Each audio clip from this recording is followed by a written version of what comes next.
शैतान का तसल्लुत किन लोगों पर नहीं होता, अल्लाह तबारक व तआला ने उससे बयान फरमाया। इरशाद फरमाया, इन्नहु लैसा लहू सुल्तानुन अलल्लज़ीना आमनू व अला रब्बिहिम यतवक्कलून। बेशक शैतान उन लोगों पर कोई काबू नहीं रखता जो ईमान लाए और वो अपने रब ही पर भरोसा करते हैं। जिनका ईमान कामिल है और जिनका अल्लाह पर तवक्कुल मजबूत है, शैतान का बस उन पर नहीं चलता।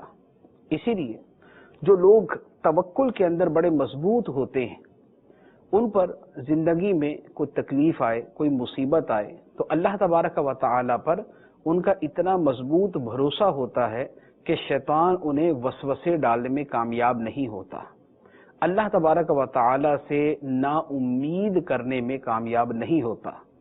जबकि जिनका ईमान कमज़ोर हो और जिनका तवक्कुल कमज़ोर हो, उन पर शैतान काबू पा लेता है। और बतौर ख़ास वो लोग कि जो हैं ही काफिर और जो मुशरिक हैं, वो तो पूरी तरह शैतान के तसल्लुत में दबे हुए।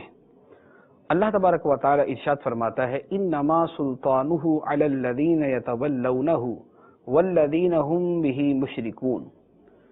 शैतान का काबू तो उन्हीं लोगों पर है जो उससे दोस्ती करते हैं और वो जो अल्लाह के साथ शरीक ठहराते हैं।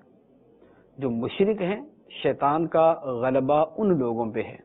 और इसी तरह जो शैतान से दोस्ती करते हैं, तो शैतान का जो तसल्लुत चलता है, जो काबू चलता है, जो वसवसे अंदाजी में शैतान कामयाब होता है, वो इन लोगों पर होता है।